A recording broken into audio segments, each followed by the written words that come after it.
오늘 우리에게 주시는 하나님의 말씀은 구약성경 잠언 25장입니다. 구약성경 939페이지 잠언 25장 13절 그리고 25절 두 절 말씀을 봉독합니다.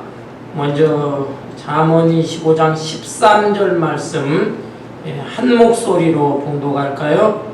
충성된 사자는 그를 보낸 이에게 마치 추수하는 날에 얼음 냉수 같아서 능히 그 주인의 마음을 시원하게 하느니라.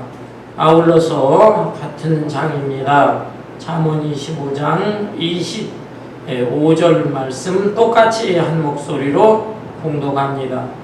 먼 땅에서 오는 좋은 기별은 목마른 사람에게 냉수와 같으니라. 아멘. 요즘 날씨가 무척 더워졌습니다. 오늘이 9월의 첫째 주일이에요. 달력으로는 이미 가을이 시작되었는데 이 날씨 기온으로는 한여름보다도 더 뜨겁고 더운 것 같습니다. 오늘 기온이 105도라고 합니다. 올해 들어서 최고로 더운 날인데 요 며칠 동안 굉장히 더웠습니다. 앞으로 한 2, 3일 더 덥다고 하는데 이런 더운 날이 되면 어떻게 더위를 피할 수 있겠습니까? 덥다 더워 하면서 아무래도 건물 에어컨이 빵빵하게 나오는 건물 안으로 들어가려고 할 것입니다. 우리 교회도 성전은 에어컨이 잘 나오죠. 그리고 여러분 가정이나 오늘날에 에어컨 시설이 잘 돼 있기 때문에 은행이나 무슨 백화점 몰 같은 데 가면 시원함을 느낄 수 있을 것입니다. 그러나 시원함과 동시에 휴식을 취하면서 또 즐거운 놀이를 하기를 원하는 사람들이 있다면 아마 산이나 바다, 특별히 이 계곡 같은 데 가기를 원할 것이에요. 폭포가 떨어지는 그 계곡물 속에 들어가서 발을 담그기도 하고 또 수영도 하고 하면 무척 시원함을 느낄 수 있을 것입니다. 그리고 또한 먹는 것을 생각해 본다면 이 더운 여름철에 무엇을 먹으면 시원할까? 저는 여름철 과일 중에서 수박을 제일 좋아합니다. 이 수박을요, 찬물에 1시간쯤 담궈놨다가 그것을 쪼개서 한 입 콱 물면 그 단물과 시원함은 이루 말로 다 할 수 없어요. 다른 과일하고 비교가 안 됩니다.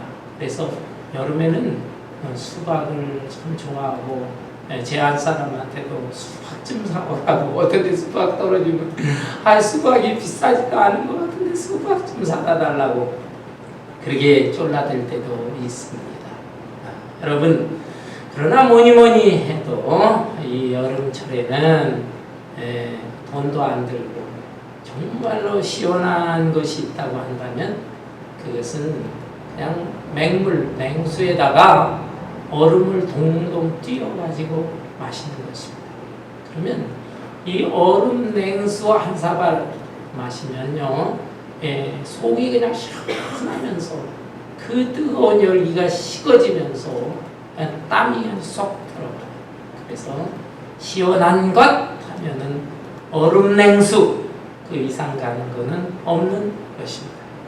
오늘 본문 말씀에 보면 바로 이 얼음 냉수라는 표현이 나옵니다. 본문 잠언 25장 13절 보면 충성된 사자는 그를 보낸 이에게 마치 추수하는 날의 얼음 냉수 같아서 능히 그 주인의 마음을 시원하게 하느니라 라고 되어 있습니다. 여러분 옛날 이스라엘 사람들은 한 여름에 날이 덥게 되면은 냉수를 마시는데 일반 서민들은 그냥 냉수 마시지만 좀 잘 사는 사람들, 귀족들은 얼음 냉수를 마실 수가 있었습니다. 어떻게 가능할까요? 이스라엘에서 제일 높은 산, 헐몬산이 백두산보다 조금 높은데 그 헐몬산, 그 헐몬산에는 만년설이 있어요. 그래서 평소에 그 산에 올라가서 눈을 가져오고 또는 얼음덩어리를 가져오고 그것을 특수하게 잘 보관을 해두다가 여름철이 되게 되면은 그것을 물에 담가서 마시는 것입니다. 특별히 추운 날에 그것을 마시면 시원하다고 했어요. 추운 날이 언제일까요? 한국에는 벌써 추석이 다가왔습니다. 이번 주말이 추석이라고 그래요. 이스라엘에는 봄에도 추운 날이 있고 가을에도 추운 날이 있습니다. 그런데 봄 5, 6월 달에 초여름이죠. 초여름. 5, 6월 달에 보리와 밀을 추수하게 되는데 그때가 아주 덥다는 것입니다. 그때 바로 그 추수할 때, 그때 더울 때, 물론 일하는 사람은 더 덥지요. 수확을 하니까. 그때 얼음 냉수 한 잔을 참 마시면은 그 시원한 것은 이루 말로 할 수 없는 것입니다. 본문에는 바로 그런 내용을 배경으로 하고 있어요. 아울러서 이 본문 말씀에 보면 주인이 언급되어 있는데 이 주인은 왕을 가리키는 것입니다. 왕, 그리고 사자, 충성된 사자는 사신을 의미합니다. 사신. 옛날에 이스라엘뿐만 아니라 대부분의 나라에서 국가의 중대사가 있잖아요. 그러면 이웃 나라에 왕이 사신을 보내게 됩니다. 이 사신이 이제 다른 나라에 가서 외교 관계를 잘 맺고 돌아오게 되면 왕은 그동안에 뭔가 염려하고 또 불안해하고 초조해하는 것이 있었는데 이 사신이 이를 잘 해결하고 돌아오게 될 때 마음이 너무 기쁜 거예요. 그 왕의 마음은 바로 시원한 얼음 냉수 마신 것처럼 그렇게 시원함을 느끼게 된다라는 말씀이에요. 그런데 여기에 이 말씀은 표면적으로는 주인은 왕이요 또한 사자는 사신을 의미하는 것이지만은 그러나 이 잠언서는 하나님의 말씀 따라서 여기에 주인이라는 것은 하나님을 비유로 한 말씀, 그리고 사자는 바로 우리 성도를 가리키는 말씀입니다. 따라서 이러한 의미를 생각하면서 여기에 감춰져 있는 깊은 교훈을 얻어야 되겠습니다. 먼저 이 말씀을 통해서 우리가 깨달을 교훈이 있어요. 그것은 우리는 하나님의 사신이다. 하나님께서 보내주신 사신이요 사명자다. 이것을 인식하면서 살아야 합니다. 여러분, 사람은 이 세상에 왜 태어나는 것입니까? 그냥 우연히 태어납니까? 저절로 태어납니까? 아무런 무의미하게, 의미도 없이 무의미하게 태어나는 것입니까? 그것이 아닙니다. 창조주 되시는 하나님의 뜻과 하나님의 목적이 있으셔서 우리를 이 세상에 보내신 것입니다. 불교의 걸레 스님이라고 하는 분, 제가 언젠가도 말씀드린 것 같은데 이분이 세상을 떠나기 얼마 전 임종을 하면서 이런 말을 남겼다고 합니다. 아주 간단한 말이에요. 괜히 왔다 가네. 괜히 왔다 가네.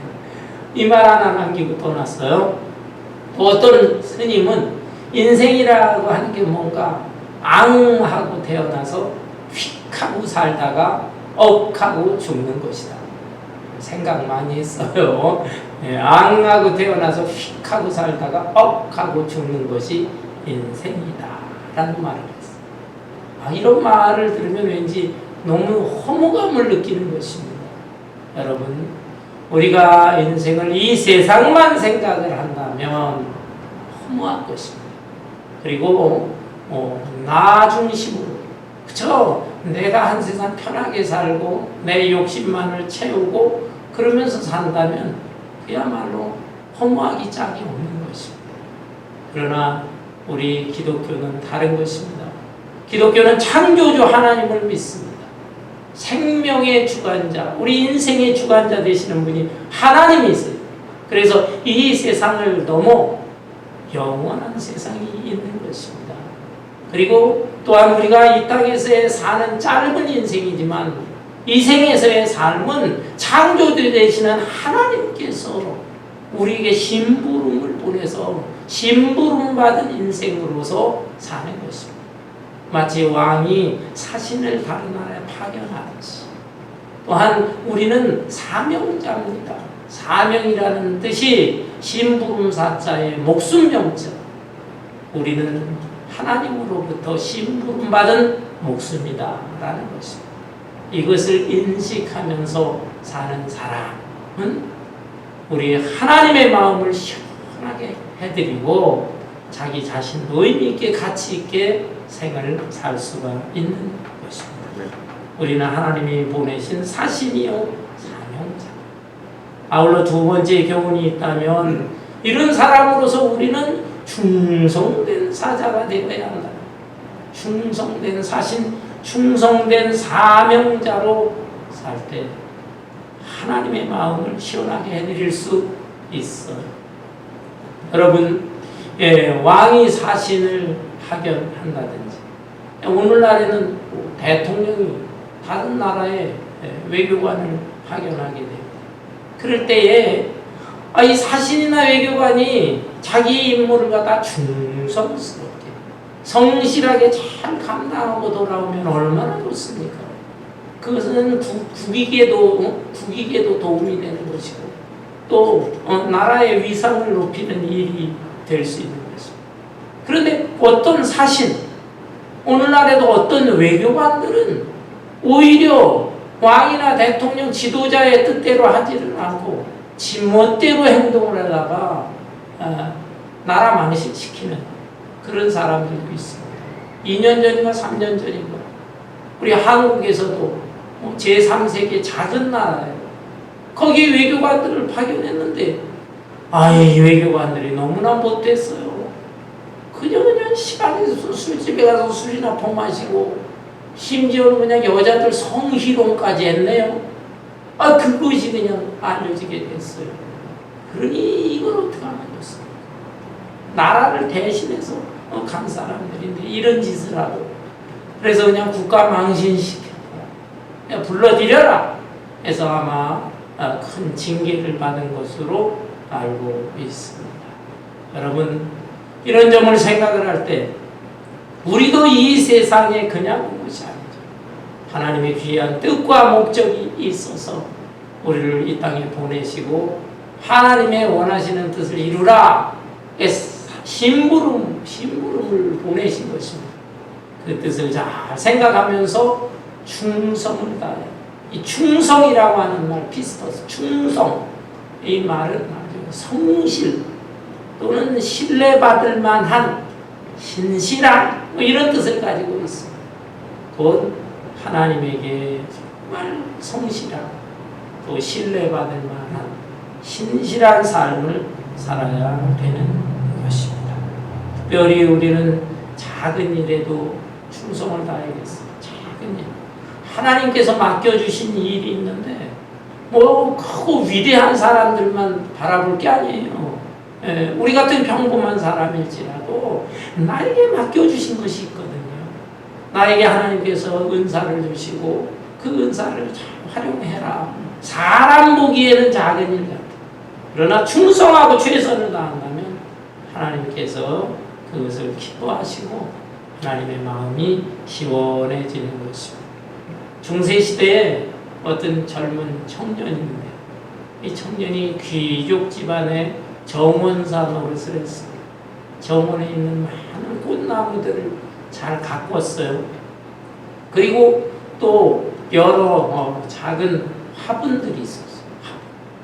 나무 화분에다가 예쁜 꽃을 그리면서 또 조각도 하면서 그렇게 생활했습니다. 어느 날 이 귀족이 이제 이 정원을 한번 거닐다가 젊은 청년이 일하는 모습을 발견했습니다. 그리고 물어봤어요. 자네는 이 꽃나무만 잘 가꾸면 되는데 왜 내가 시키지도 않는 이 화분에다가 꽃을 그리고 또 새겨놓고 하는가? 라고 했더니 예, 저는 제가 할 일을 다 하고 그 다음에 기왕이면 주인님도 그렇고 여기에 드나드는 많은 사람들에게 기쁨을 주기 위해서 그림 그리고 조각도 하고 그렇습니다. 제가 남아있는 시간인데 최선을 다하고 있는 것입니다. 이 말을 듣고 마음에 감명을 받았어요. 이 귀족이 이 젊은이를 도시로 데려가서 공부를 시켰어요. 그림 공부를 시키고 조각 공부도 시키고. 이 사람이 누군 줄 아십니까? 그야말로 중세시대의 천재 화가로 꼽히는 미켈란젤로. 이 미켈란젤로가 이제 유명 인사가 되었습니다. 어느 날 그날도 또 이제 무슨 작은 나무 화분을 만들면서 거기에 또 조각을 하고 있었습니다. 절친한 친구가 미켈란젤로의 집에 왔어요. 와서 하는 말이 아니 자네같이 대단한 능력자가 이 작은 화분 하나 만드는 거 서너 시간이면 만들 텐데 이거 맨날 며칠 이걸 만들고 있나? 물어보았어요. 그랬더니 미켈란젤로가 하는 말이 빙그레 웃으면서 나는 예수님을 생각하고 있네. 나사렛 목수 출신의 예수님이 이런 화분 하나 만든다고 할 때 그냥 대충 만들겠나? 예수님이라면 최선을 다해서 온전하게 만들 터인데 나는 그 예수님을 생각하면서 작은 화분이지만 이렇게 최선을 다해서 만들고 있네 라고 대답을 했다는 것입니다. 라는 성도 여러분, 이런 사람이기 때문에 정말 하나님도 인정하고 또 사람들에게도 인정을 받게 되는 것입니다. 하나님의 마음을 시원하게 해드리고 또 다른 사람의 마음까지도 시원하게 해줄 수 있는 여러분, 작은 일이지만 우리가 우습게 생각하지 말고 또 다른 사람들이 보지 않는다고 꾀부르지 말고 게으르지 말고 충성을 다할 수 있는 여러분들 되시기를 바랍니다.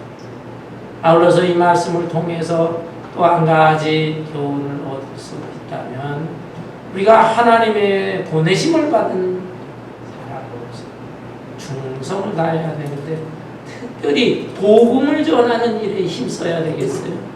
여러분, 본문 말씀 25절에 보면 먼 땅에서 오는 좋은 기별은 목마른 사람에게 냉수와 같으니라. 먼 땅에서 오는 좋은 기별, 이 기별이 목마른 사람에게 냉수와 같으니라. 그게 좋은 기별이라고 하는 것, 이것은 바로 복음을 의미하는 것입니다. 복음. 여러분, 복음이 무슨 뜻입니까? 복된 소리라는 뜻이. 복된 소리, 영어로 good news, 좋은 소식이라는 뜻입니다. 우리 사람에게 좋은 소식이 무엇일까요? 병든 사람에게는 치료약이 개발됐다. 좋은 소식이겠죠. 암과 같은 불치의 병에 걸렸습니다. 그런데 이 암을 치료하는 치료약이 만들어졌다.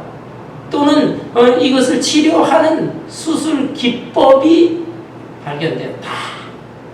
이렇게 된다면 그 사람에게는 너무너무 더할 나위 없는 그런 복음일 것입니다. 복된 소식. 그러나 여러분, 이 병자에게 치료약이 복된 소식이지만 그러나 그것보다 더 중요한 게 있어요. 병자가 일시적으로 낫지만 언젠가는 그 사람은 또 죽게 될 것입니다. 따라서 우리 인간에게 있어서 가장 복된 소식, 복음이 뭔가? 그래서 인간의 힘으로 해결할 수 없는 죄의 문제, 죄와 죽음의 문제, 그것을 해결하는 것, 그것이 복음인데 바로 예수님이 해결하셨습니다. 예수님이 십자가에 달려 죽으심으로 우리의 먹보다도 더 검은 죄를 흰눈처럼 깨끗하게 해주십니다. 그래서 예수님이 복음이에요. 죄 문제를 해결해 주시고 또한 죽음을 이기신 분이에요. 그래서 예수님이 복음이시다. 이 예수님을 전해야 됩니다. 뿐만 아니라 하나님의 이 진리의 말씀, 진리의 말씀이 복음이에요.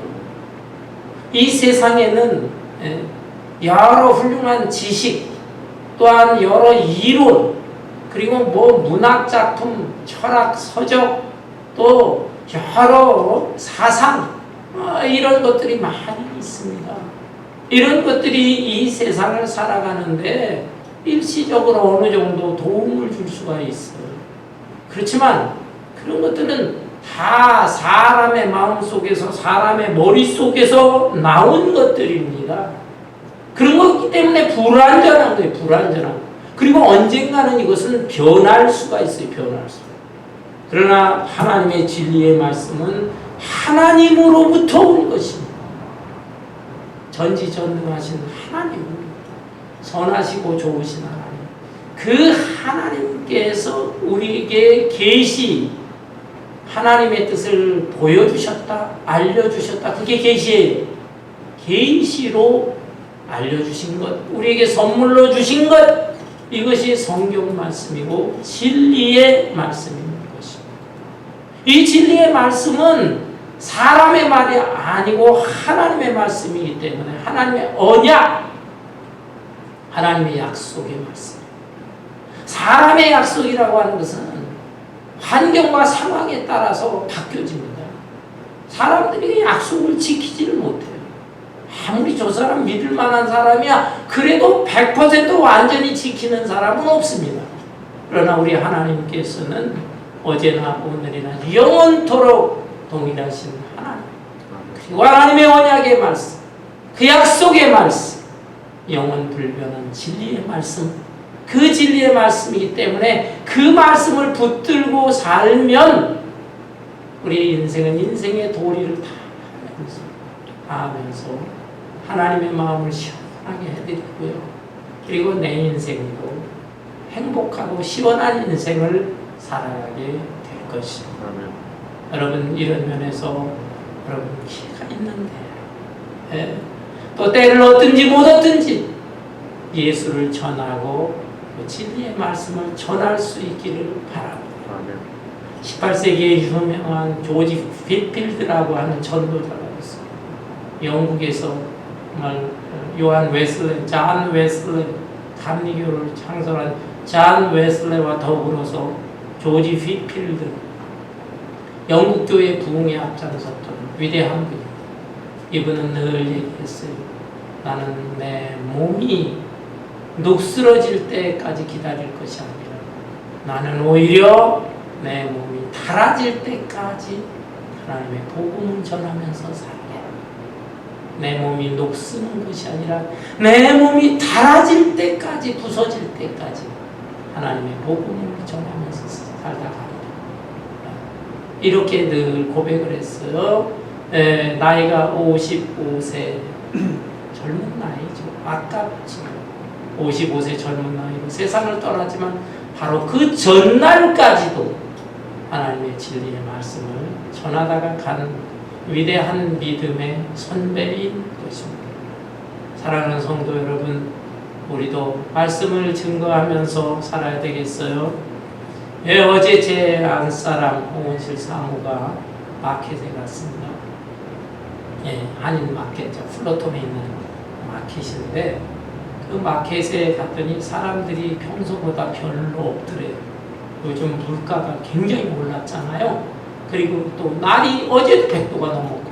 뜨거우니까 물건 사러 오는 사람이 별로 없는데, 그런데 그 마켓 앞에서 어떤 분이 마이크를 틀고 예수 믿으라고 땀을 흘려가면서 말씀을 전해요.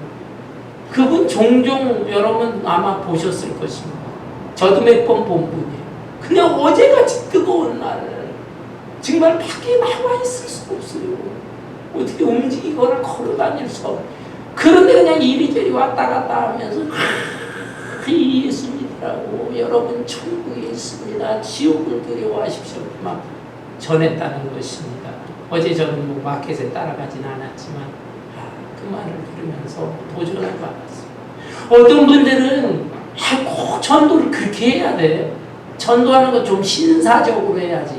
그냥 마켓 앞에서 시끄럽게 다른 사람 불편하게 저렇게 전할 수 있는 거. 예, 그런 말도 일리는 있어요.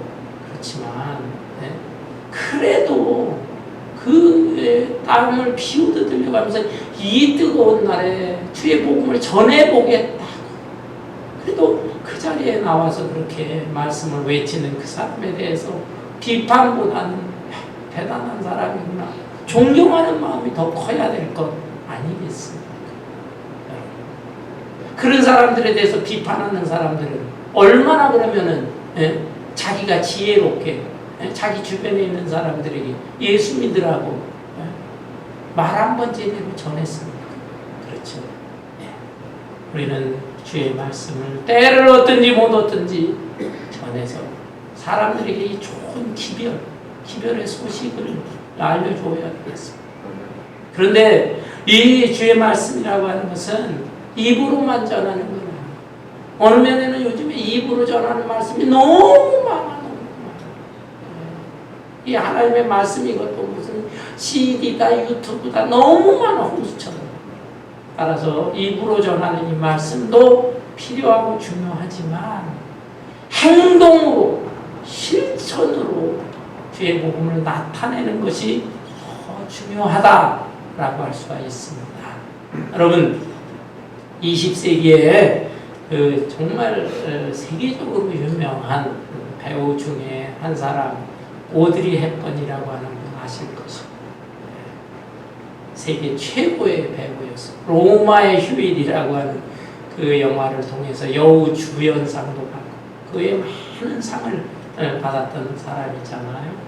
근데 이분은 2차 세계대전 때 아주 가난하고 불안한 환경 속에서 태어나고 성장을 했어요. 고생한 여자 배우예요.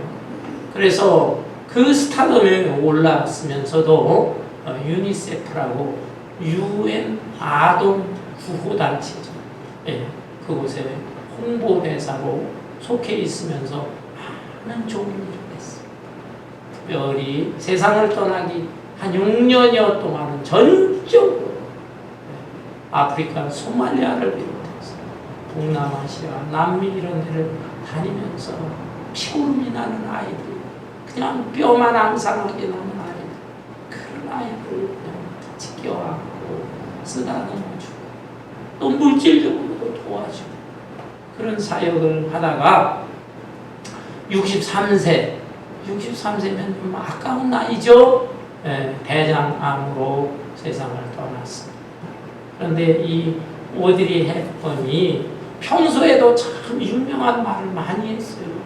왜냐하면 그 마음속에 선한 마음을 가지고 솟아나. 그 다음에 또 실제로 실생활 속에서 깨닫고 체험한 것.